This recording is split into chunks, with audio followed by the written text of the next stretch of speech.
Dear students, today I will discuss few questions that were asked to me after my previous lecture. The first question is that the tangential acceleration of a particle moving along a circle of radius a is lambda times the normal acceleration.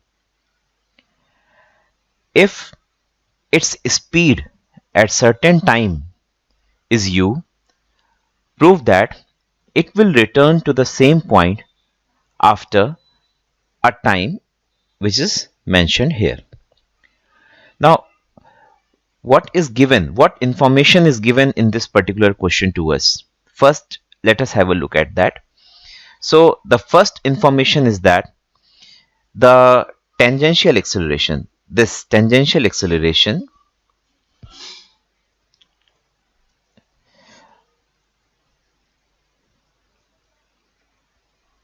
is lambda times, tangential acceleration is lambda times normal acceleration, right?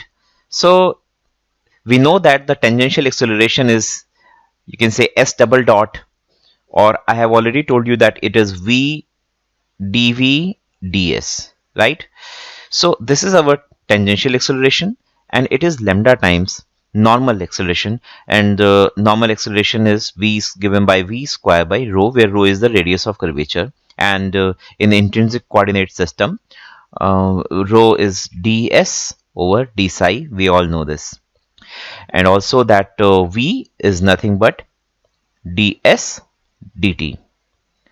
So here, if we can cancel this v both sides, and then we remain with only dv ds equals lambda, and now we have v. What is v?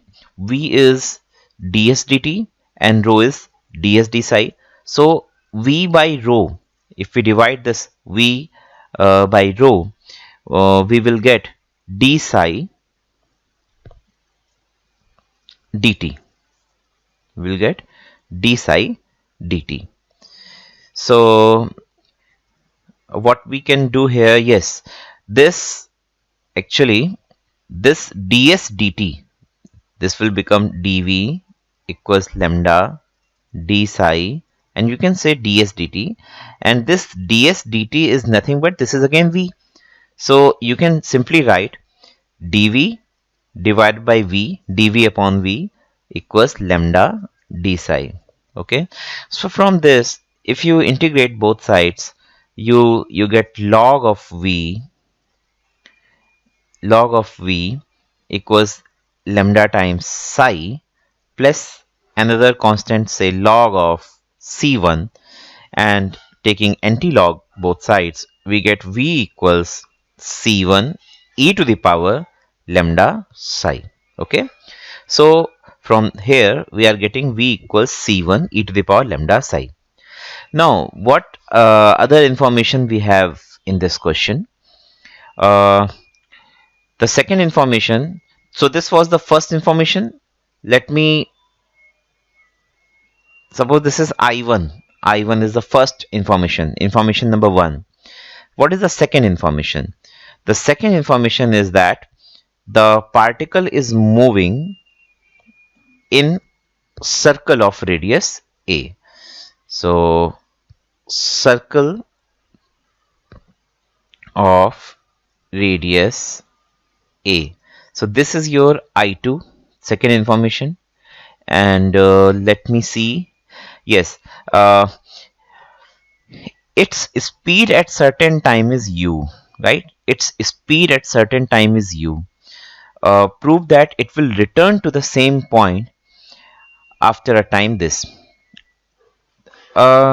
If we, it's a very simple question. अगर आप किसी particular time पर, suppose आप इस time की हम बात कर रहे हैं, और t इक्वल्स सम टाइम पर, सर्टेन टाइम पर, सपोज वो टाइम 0 है, t इक्वल्स 0, तो अगर t इक्वल्स 0 पर if its speed at certain time is u, तो अगर उसकी वेलोसिटी u है तो मैग्नीट्यूड उसका मैं कहूँ स्पीड u है, prove that it will return to the same point after this time. तो यहां पर बेसिकली अगर हम इस पॉइंट को p एज्यूम कर लें तो हम लोगों को टाइम डिटरमाइन करना है फ्रॉम p, और सपोज बीच में एक पॉइंट और ले लेते हैं जस्ट रिप्रेजेंट करने के लिए pa। तो ये तो you have to simply find time from p to p, मतलब p से a होते हुए और वापस आप जब p पर पहुंचेंगे तो कितना टाइम लगेगा। This is asked in this question. ठीक है, तो देखिए यहां पर कोई जरूरी नहीं है कि इनिशियली जिस पॉइंट पर उसकी वेलोसिटी u गिवन है उस पॉइंट पर वो x एक्सिस के अलोंग चल रहा हो, या फिर हम कुछ कह नहीं सकते कि वो किस डायरेक्शन में चल रहा होगा। लेकिन इन सभी क्वेश्चंस में कुछ हम लोग इनिशियल कंडीशंस एज्यूम करते हैं, और वो इनिशियल कंडीशंस आप लोगों के लिए समझना बहुत ही ज्यादा इंपॉर्टेंट है। देखिए यहां पर अगर मैं इनिशियल कंडीशंस लूं, क्योंकि मुझे यहां पर एक इनिशियल कंडीशंस का यूज क्या होता है, इनिशियल कंडीशंस का यूज ये होता है कि जो यहां कांस्टेंट ऑफ इंटीग्रेशन आ रहे होते हैं c1 है, तो how would you find c1। तो इसका सीधा सा आंसर है यूजिंग इनिशियल कंडीशंस। सो यहां पर आपको कुछ प्रॉपर इनिशियल कंडीशंस लेनी होंगी जिससे कि आप लोग C1 को डिटरमाइन कर पाएंगे। ठीक है, तो जैसे मैंने यहां पर ली एक इनिशियल कंडीशन कि लेट, और इनिशियली मैंने उस इनिशियल जो कंडीशन है या इनिशियल पॉइंट है मैंने p को एज्यूम कर लिया, मतलब जहां से हम लोगों को टाइम स्टार्ट करना है और वहीं वापस रिटर्न करने का टाइम फाइंड करना है, तो उसी पॉइंट p को मैंने इनिशियल पॉइंट ले लिया।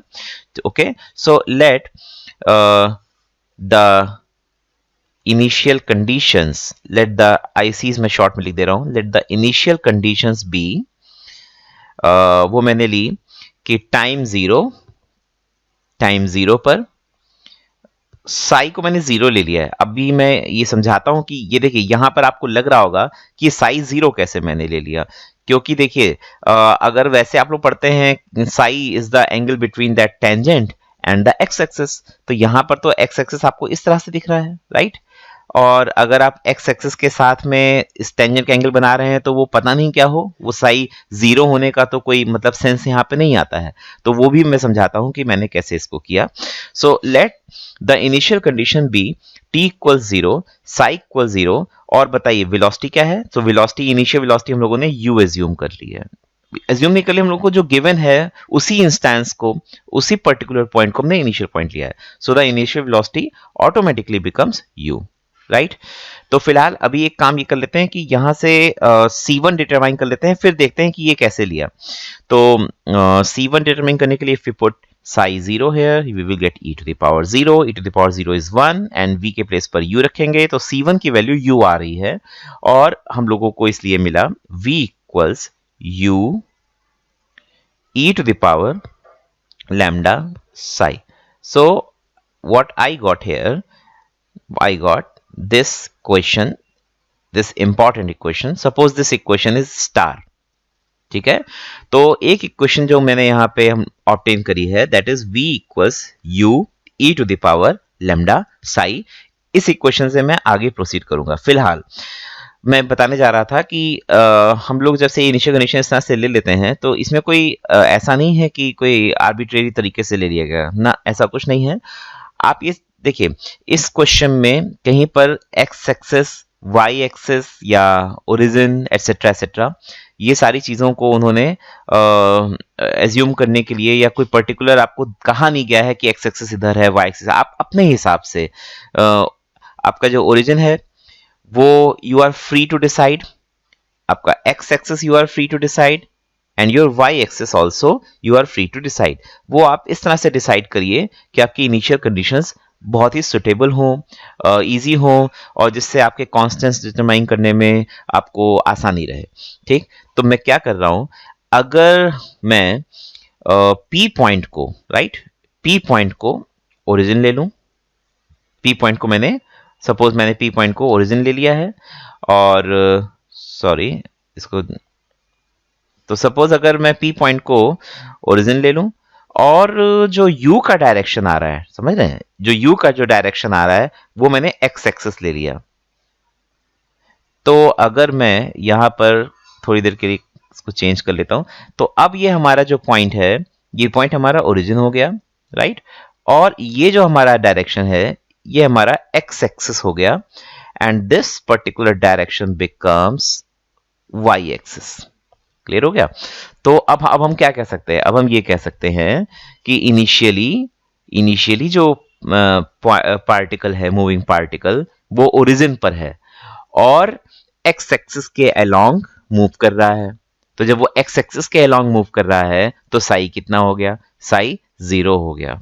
बात समझ में आ गई। सो इस तरह से, और वेलोसिटी u हो गई, साई 0 हो गया, टाइम 0 हो गया। तो इस तरह से मैंने यहां पर केवल ओरिजिन और x और y एक्सिस को अपने अकॉर्डिंगली मैंने सुटेबल तरीके से यहां पर चूज किया है। तो इससे मुझे ये एक रिलेशन ऑब्टेन हो गया, v equals u e to the power lambda psi. ठीक है, अब मैं आगे बढ़ता हूं। देखिए, अब मेरा जो मेन टारगेट है वो क्या है, मेरा मेन टारगेट है टाइम डिटरमाइन करना, और टाइम कहां से कहां तक जाने का, इस ओरिजिन से वापस ओरिजिन पे आने का टाइम हम लोगों को यहां पर डिटरमाइन करना है। हम लोग जो PAP है उसको OAP भी कह सकते, OAO भी कह सकते हैं, राइट। तो उस टाइम को डिटरमाइन करने के लिए ये हिंट आप लोग बहुत अच्छे से ध्यान रखिएगा। कोई जरूरी नहीं कि यही क्वेश्चन आपको एग्जाम में मिले, you can get any type of question, लेकिन आपको अगर मेथड क्लियर है, कैसे प्रोसीड करना है वो क्लियर है, तो you can handle any of the questions.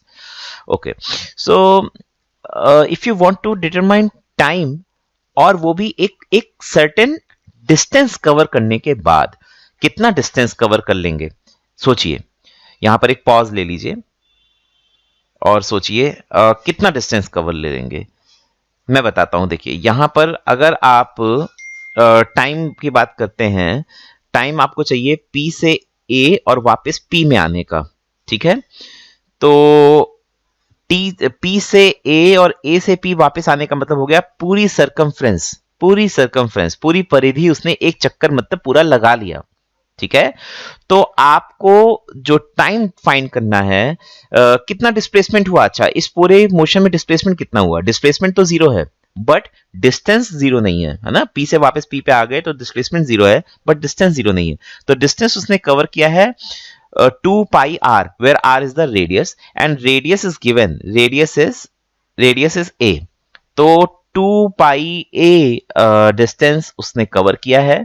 तो डिस्टेंस कवर्ड जो आप कहते हैं वो s, जो सिंबल s है वो डिस्टेंस कवर्ड होता है। यहां पर r को लेंथ भी है इस केस में।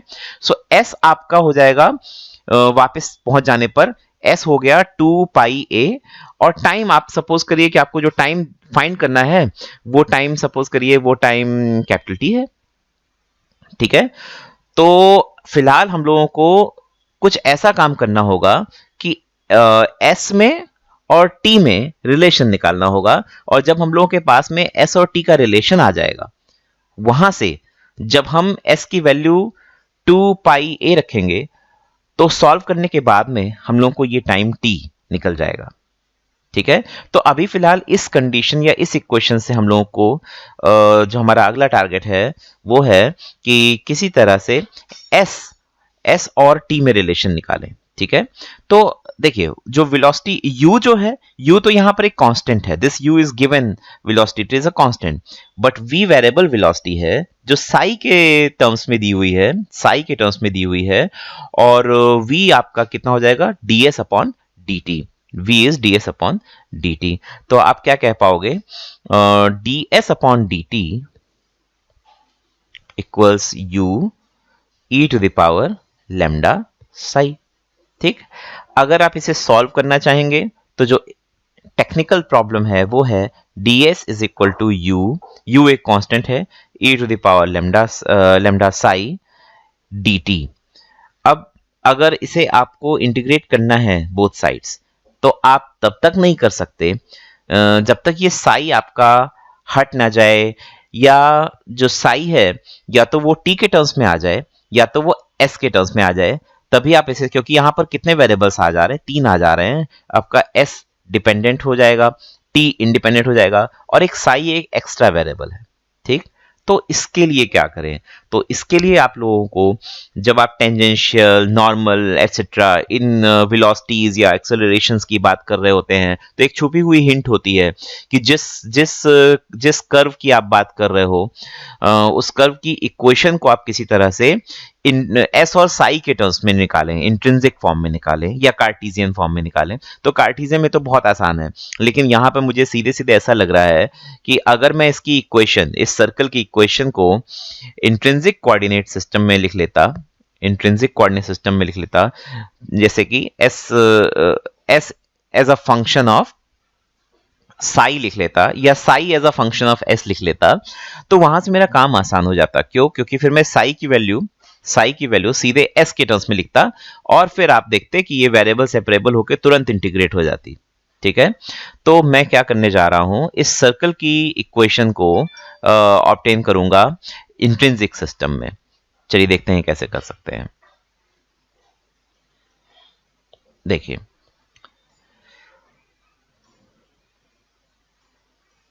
समझिएगा बहुत अच्छे से। सपोज कीजिए कि हमें सर्कल की इक्वेशन इंट्रिंसिक कोऑर्डिनेट सिस्टम में चाहिए और इस इंट्रिंसिक कोऑर्डिनेट सिस्टम में हम लोगों ने जैसे यहां पर सपोज कीजिए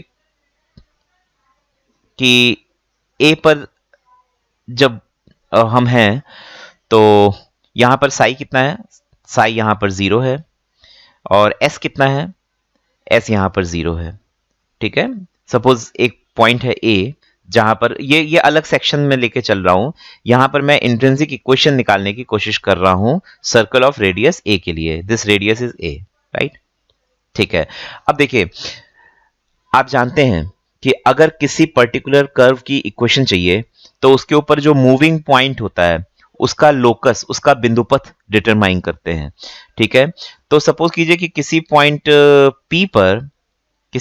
पी पर उसने जो आर्क्वल लेंथ कवर कर ली, दैट आर्क्वल लेंथ जो डिस्टेंस उसका है, सपोज कीजिए वो एस है, ठीक है। मतलब ए से पी का जो arc AP, that is arc AP, suppose ये एस है।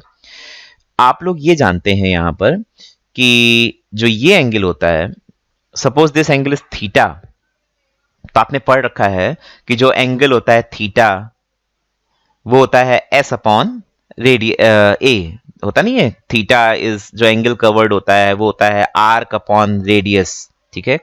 तो यहां से हो जाएगा theta is equal to S upon A, या आप कह सकते हैं S is equal to A theta. So from here you are getting S is equal to A theta, right. अब इस पॉइंट का, पी पॉइंट का जो कि सर्कल पर मूविंग पॉइंट है, पी पॉइंट का बिंदुपथ आप चाहते हैं वो भी एस और साई में। तो ऐसा करते हैं, पी पॉइंट के कोऑर्डिनेट्स सपोज एस और साई हैं। अब यहां एस क्या होता है और साई क्या होता है? एस होता है जो आपने फिक्स पॉइंट कर्व पे ले लिया था जहां पे एस 0 था, वहां से जो डिस्टेंस कवर हो रहा है, जो डिस्टेंस इनके जो आर्क लेंथ है ए से पी की, वो एस होता है। और साई क्या होता है? साई होती है टेंजेंट और एक्स एक्सिस के बीच का एंगल साई होता है। तो अगर आप यहां पर आप टेंजेंट ड्रॉ करें और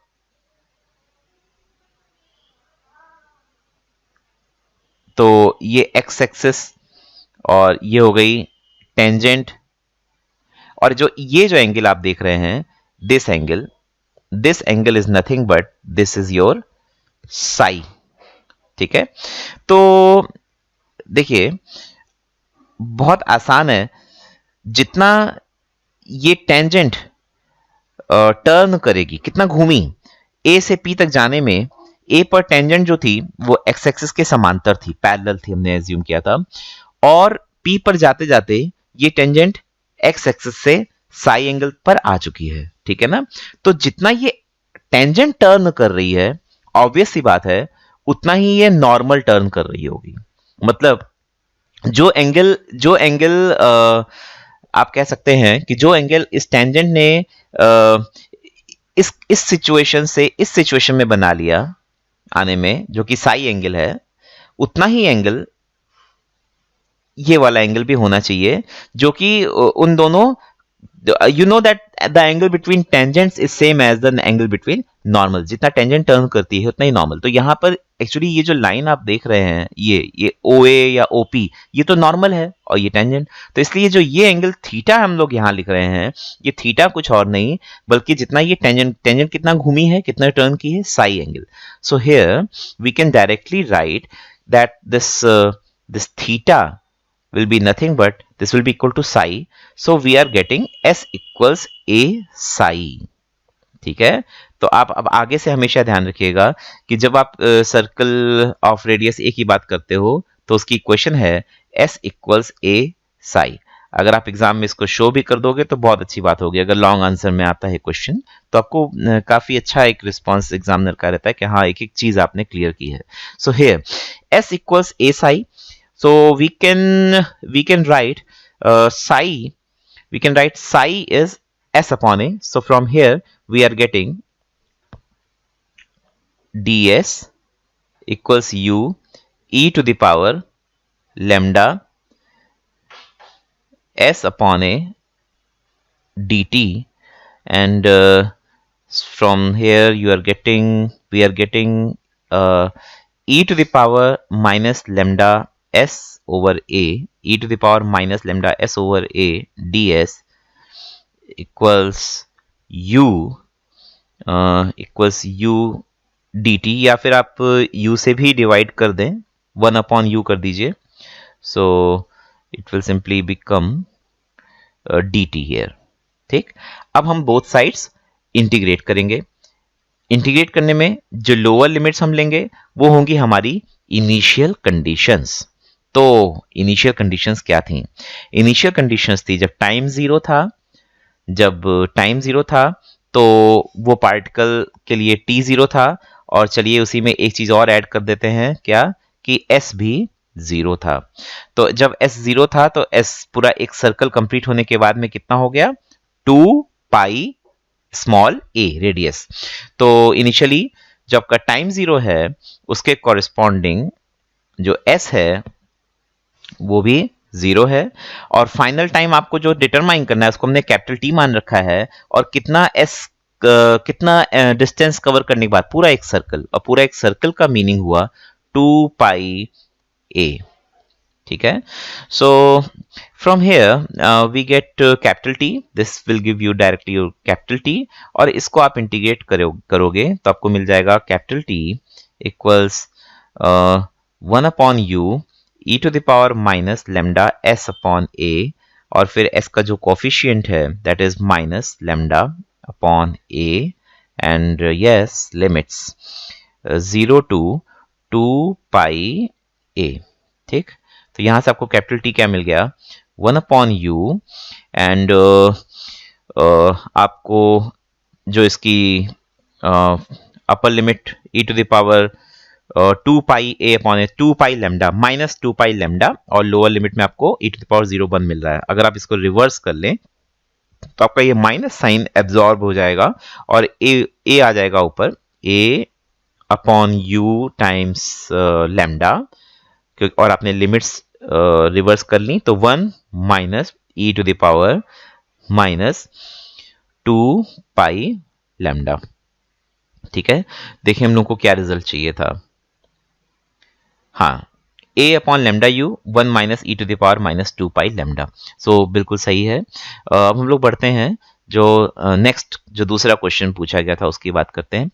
अ point moves in a plane curve, a point moves in a plane curve so that its tangential acceleration is constant.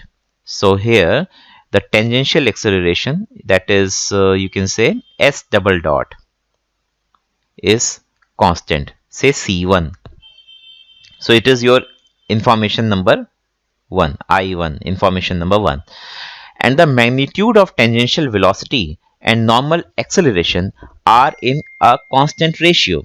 बहुत अच्छे से समझिएगा, फिर से मैं रिपीट करता हूं। मैग्नीट्यूड ऑफ टेंजेंशियल वेलोसिटी यानी s dot and normal acceleration means v square upon rho are in constant ratio, so divided by v square by rho, and it is equal to c2.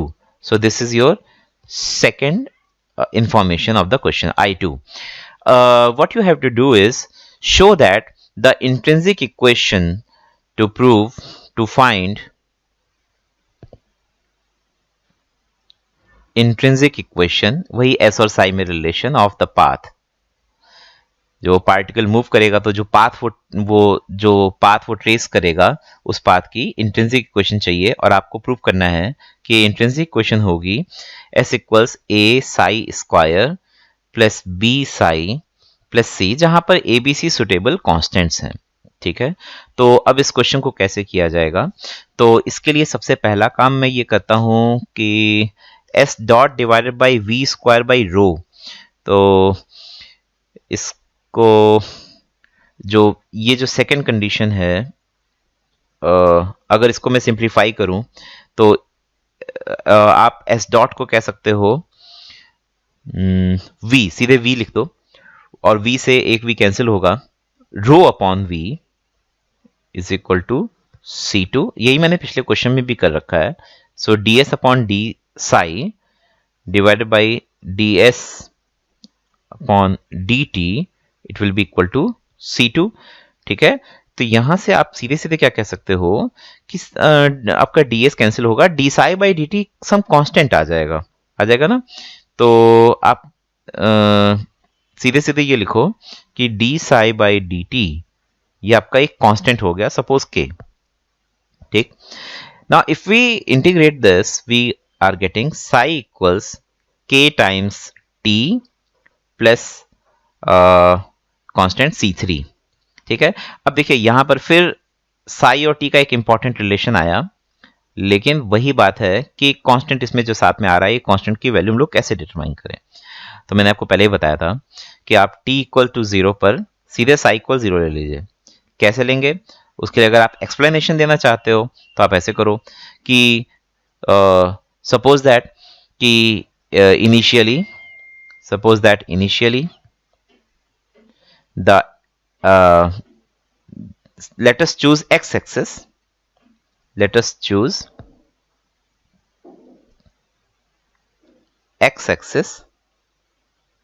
such that initially the particle is moving along x-axis,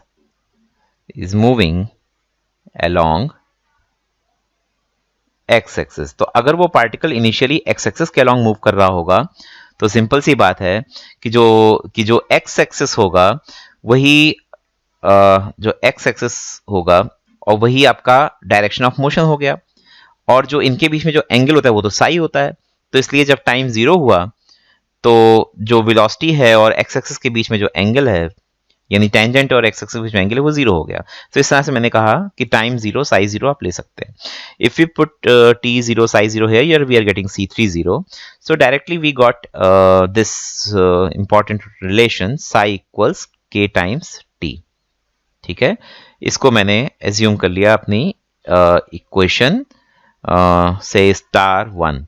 तो ये star 1 या 1 star, कुछ भी आप nomenclature आप कुछ भी कर सकते हैं। तो psi इक्वल्स kt एक इंपॉर्टेंट रिलेशन हम लोगों ने यहाँ पर ऑब्टेन किया है। ठीक, अब ये जो आपकी इक्वेशन 1 थी, ये इक्वेशन 1 से आप एक बार इंटीग्रेट करोगे तो s डॉट आ जाएगा और ये आ जाएगा c1t प्लस कुछ कांस्टेंट जो यूज ना हुए हो जैसे c1t प्लस c4। ठीक, इसे अगर हम फिर से इंटीग्रेट कर लें तो हम लोग को डायरेक्ट मिल जाएगा s equals c1t square divided by 2 plus c4 into T plus c5। ठीक है, अब देखिए जो आपकी स्टार 1 इक्वेशन है, स्टार 1 इक्वेशन से आप सीधे सीधे t की वैल्यू को साई के टर्म्स में रख पाएंगे। लीनियर रिलेशन है, Sai t equals psi upon के यहां रखेंगे तो आपको सीधे सीधे क्या मिल जाएगा, s equals something constant into psi square plus some another constant b psi plus another constant c। ठीक है, तो इस तरह से आप लोगों ने इस क्वेश्चन को भी सॉल्व कर लिया है, s equals a Sai square plus b psi plus c। Now let us have a look at the next question. ठीक है, a particle is acted on a particle is acted on by a force, और जो force है that force is parallel to the axis of y, ठीक है। a particle is acted on by a force parallel to axis of y, तो whose acceleration always towards the axis of x, always towards the axis of x is mu y to the power -2। तो ये कुछ इस तरह का case हो जाएगा जैसे कि आप लोगों ने सिंपल हार्मोनिक मोशन में भी देखा था कि जैसे एक पार्टिकल है और सपोज वो इनिशियली y इक्वल्स a पर है, x के बारे में तो कोई बात नहीं की गई है, तो सपोज इनिशियली वो y is equal to a पर है और एक इनिशियल वेलोसिटी से इसको प्रोजेक्ट किया गया है पैरेलल टू x एक्सिस, तो उसको एक इनिशियल वेलोसिटी इस डायरेक्शन में दी गई है, वो वेलोसिटी क्या है √2 mu divided by a, right, parallel to axis of x। तो a particle is acted on by a force parallel to axis of y, जो फोर्स अप्लाई हो रही है वो parallel to axis of y है, और इनिशियल वेलोसिटी जो दी गई है, इनिशियल वेलोसिटी दी गई है parallel to axis of x, but the force applied is parallel to axis of y, और वो भी फोर्स अट्रैक्टिंग फोर्स है क्योंकि वो force always towards the axis of x है, मतलब वो पार्टिकल कहीं भी होगा तो उस पार्टिकल के ऊपर एक जो फोर्स यहां पर अप्लाई हो रही है वो फोर्स एक्सिस ऑफ एक्स की तरफ है। तो इस फोर्स का जो एक्शन है वो कैसा है, जैसे ये फोर्स इधर इस डायरेक्शन में अप्लाई हो रही है क्योंकि फोर्स का जो मूव है, फोर्स का जो डायरेक्शन है, that direction is towards the axis of X here, right. So अगर वो थोड़ी देर बाद क्या होगा बताइए, ये सोचिए, अगर वो यहां से इस पार्टिकल को इस डायरेक्शन में थ्रो किया गया, ये तो उसको एक वेलोसिटी, इनिशियल वेलोसिटी थी, ठीक है, लेकिन उसके ऊपर जो फोर्स लग रही थी वो डाउनवर्ड्स लग रही थी, तो पार्टिकल थोड़ा सा नीचे की तरफ झुक जाएगा। फिर सपोज कीजिए थोड़े टाइम बाद यहां पहुंच गया, फिर से उसके ऊपर एक वेलोसिटी लग रही है, वो भी डाउनवर्ड्स लग रही है, तो वो लगातार नीचे की तरफ झुकता ही चला जाएगा, ठीक है।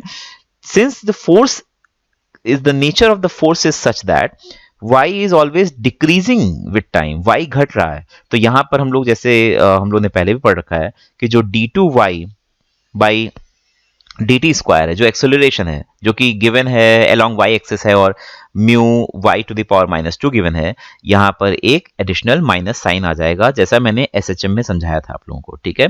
So d2y by dt square is minus mu upon y to mu into y to the power -2, this is our equation 1।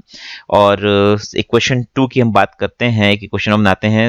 Unfortunately ये क्वेश्चन बुक में गलत सॉल्व है, मतलब गलत सॉल्व क्या है आप कह सकते हैं, कुछ इक्वेशन इसमें बुक में मिसिंग है, वो भी मैं बता देता हूं। There is no force given along the axis of x, तो here d2x upon dt square we will take x axis के along force से acceleration वो 0 होगा, so if we integrate it we will get x dot is equal to say c1, ठीक है। अब अगर x dot c1 है तो इनिशियल वेलोसिटी तो आपको गिवन है √2 mu upon a parallel to x axis, तो यहां से अगर आप √2 म्यू अपॉन ए रखेंगे तो c1 की वैल्यू आ गई, तो इसलिए आप कह सकते हो कि जो x डॉट या dx अपॉन dt है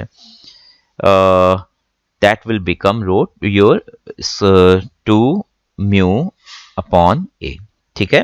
इसके बाद का क्वेश्चन बहुत आसान है, आप इसमें क्या करेंगे, 2 dy by dt से मल्टीप्लाई करेंगे बोथ साइड, उसका मैं भी फायदा बता देता हूं, दो तरफ आपने 2 dy by dt से मल्टीप्लाई किया, -2 mu upon y square dy by dt, ठीक। और ये जो आपका लेफ्ट हैंड साइड है, अगर आप इसको ध्यान से देखें तो जो लेफ्ट हैंड साइड है, मैं एक्सप्लेन करके लिख दे रहा हूं, ये बन गया dy by dt, समझिएगा ध्यान से, dy by dt of dy by dt whole square, and this is -2 mu upon y square dy by dt, ठीक है। देखिए बेसिकली अगर आप dy by dt whole square को डिफरेंशिएट करोगे t के रिस्पेक्ट में तो क्या मिलेगा, 2 dy by dt, और चूंकि सिंस t के रिस्पेक्ट में कर रहे हैं तो फिर आएगा d2y by dt स्क्वायर, तो वही चीज आपको मिल जाएगी। अब आप यहां पर अगर डायरेक्टली दोनों तरफ इंटीग्रेट कर दें, और वो भी टी के रिस्पेक्ट में, क्योंकि है ना टी के रिस्पेक्ट में अगर इंटीग्रेट कर दें तो सीधे सीधे आपको यहाँ से dy by D T whole square मिल जाएगा, और आपको मिलेगा dy by D T whole square is equal to dy by dt whole square is equal to something like you will, और हाँ इनिशियल कंडीशंस जरूर यूज करिएगा। इनिशियल कंडीशन क्या है? इनिशियल कंडीशन ये है कि पार्टिकल किस डायरेक्शन में इसको थ्रो किया गया है। पार्टिकल एक्स एक्सिस के लॉन्ग थ्रो किया गया था, तो जो इनिशियल वेलोसिटी है वो केवल एक्स एक्सिस की दिशा में है, वाई एक्सिस के लॉन्ग का कोई कंपोनेंट नहीं है। तो जो इनिशियल कंडीशन में एक चीज और ऐड कर दे रहा हूं, dy by D T is zero when t is zero, ठीक है। और हाँ साथ ही साथ में y कितना है इनिशियली, y a है। तो ये सारी इनिशियल कंडीशंस यहाँ पर हैं। तो जब हम लोग इनिशियल कंडीशन यूज कर लेंगे, इसको सॉल्व करेंगे, तो आपको मिलेगा dy by D T whole square equals, आप लोगों को सीधे सीधे मिल जाएगा 2 mu a minus y, 2 mu a minus y upon you will get a y, ठीक है। अब यहां पर आप इसको स्क्वायर रूट लेना है। जब आप स्क्वायर रूट लोगे तो या तो प्लस साइन रहेगा या माइनस साइन रहेगा, ठीक है। फिर देखिए मैंने आपसे बताया था कि dy बाई डी टी की जब आप बात करेंगे तो वो y के इंक्रीजिंग की दिशा में लेते हैं, लेकिन यहाँ पर y समय के साथ लगातार घट रहा है। तो इसलिए जब यहाँ पर आप dy बाई डी टी लोगे तो आप dy बाई डी टी क्या लोगे, माइनस साइन के साथ में, क्योंकि y is decreasing with time. तो minus sign of square root of this whole quantity, ठीक है। तो यहां से आपको dy बाई डी टी मिल गया, यहां से आपको dx अपॉन dt मिल गया। फिर अगर आप इन दोनों इक्वेशंस में आप डिवाइड करेंगे तो आपको सीधे सीधे dy बाई dx मिल जाएगा, राइट। सो फ्रॉम हियर, या फिर आप ऐसा कर सकते हो dy बाई dx अगर करोगे, ठीक है आप कर लेंगे, dy बाई dx आपको यहाँ से मिल जाएगा। और dy बाई dx लेने के बाद में आप इसको जब पूरा सॉल्व करेंगे तो आप लोगों को x या y की जो वैल्यूज मिलेंगी वो आपको शो करना होगा कि वो एक साइक्लॉइड को डिस्क्राइब करते हुए बन रही हैं, ठीक है। तो आप लोग किसी पैरामीटर थीटा के रिस्पेक्ट में इन वैल्यूज को ऑब्टेन करिएगा, और y की वैल्यू कुछ इस तरह से मिलेगी 1/2 a 1 plus cos 2 theta, something like that. और ऐसे ही x की वैल्यू मिल जाएगी a by 2 and something like cos 2 theta plus sign 2 theta. तो ये जो इक्वेशंस होती हैं ये हमेशा एक साइक्लॉइड को डिस्क्राइब करती हैं। अगर आपको और हेल्प चाहिए तो आप लोग जो पिछले साल आप लोगों ने कैलकुलस पढ़ी है, डिफरेंशियल कैलकुलस, एक्चुअली ये पूरे पेपर में डिफरेंशियल कैलकुलस का खूब सारा यूज हो रहा है। तो डिफरेंशियल कैलकुलस में जो आप लोगों ने साइक्लॉइड की इक्वेशन पढ़ी है वो जरूर एक बार पैरामीट्रिक इक्वेशंस देख लीजिएगा, वो आपको इस क्वेश्चन में हेल्प करेगी। बेसिकली मेरा जो मेन पर्पस था इस क्वेश्चन में वो ये था, एक ये माइनस साइन को डिस्क्राइब करना, साथ ही साथ में जो बुक में मेंशन है डायरेक्ट यहाँ से स्टार्ट किया है, वो उसके पीछे का उसका रीजन ये है कि initially d2x by D T square 0 है और इनिशियल कंडीशंस, ठीक है। एक और क्वेश्चन हम लोग देख लेते हैं जल्दी से। Prove that the parabola y square equals 4ax, ठीक है। Prove that the parabola y square equals 4ax can be described under a force parallel to axis of y, force parallel to axis of y and a force proportional to y parallel to the axis of x, ठीक है। तो करना हम लोगों को क्या है, देखिए जो force parallel to axis of y है तो वो तो हो गई y डबल डॉट, और वो एक कांस्टेंट फोर्स है तो y डबल डॉट हमने c ले लिया, and a force proportional to y parallel to axis of x, वो हमने चूंकि वो फोर्स एक्सिस ऑफ x के अलोंग है तो x डबल डॉट हुई, एक्सेलरेशन की इक्वेशन में लिख रहा हूं बेसिकली, और ये है proportional to y, so it is proportional to y, so from here you can directly write x double dot will be some constant k times y, ठीक है। और इसके बाद में अगर आप इसी पहली क्वेश्चन को इसको इंटीग्रेट कर लेंगे तो आपको मिल जाएगा y dot is equal to C t plus से सी डैश, राइट। और यहाँ से y डॉट की वैल्यू आपको जब मिलेगी, एक बार और आप इसे कर लीजिए इंटीग्रेट, और इनिशियल कंडीशंस अपने हिसाब से t 0 पर y डॉट 0 अगर लें तो क्या मिल जाएगा, c डैश 0 हो जाएगा। तो सीधे आप कैसे पाओगे y dot is equal to C T, and if you again integrate it you will get y equal c by 2 t square plus some new constant say C double dash double prime, and यहाँ पर फिर से आप अगर वही t is equal to 0 पर suppose करें कि वो ओरिजिन पर है या y 0 है, तो यहाँ से फिर आपको c डबल डैश 0 हो जाएगा, तो y कितना मिलेगा c/2 टी स्क्वायर। ठीक है, तो एक रिलेशन ये मिला। और इसी तरह से यहाँ पर जब आप x डबल डॉट में k टाइम्स y की वैल्यू रख देंगे c/2 टी स्क्वायर, तो इसको आप दो बार इंटीग्रेट करोगे तो अल्टीमेटली आप लोगों को, और उसमें भी इनिशियल कंडीशन से अप्लाई कर दोगे, t 0 तो सपोज एट रेस्ट था तो x डॉट भी 0 ले लिया, y डॉट भी 0 ले लिया, और इनिशियली आपने सपोज x भी 0 लिया, तो अल्टीमेटली आप इसको इंटीग्रेट करने के बाद में जिस रिलेशन पे पहुंचोगे वो कुछ इस तरह से x इक्वल्स समथिंग लाइक 1/24 और some constant you will get here, या कुछ इनिशियल कंडीशन वेलोसिटी वगैरह नहीं गिवन है, तो some constant you will get here into t to the power 4 आपको मिल जाएगा, है ना। ओवरऑल आपको यहाँ पर t टू द पावर 4 मिलने वाला है। और साथ ही साथ में जो कांस्टेंट आएंगे वो सारे कांस्टेंट सब 0 हो जाएंगे इनिशियल कंडीशंस को प्रॉपर्ली यूज करने के बाद। अब अगर आप यहाँ से टी स्क्वायर की जगह 2y/c यहाँ सब्सटीट्यूट कर दें टी स्क्वायर की जगह, तो आपको क्या मिल गया, x is equal to some constant into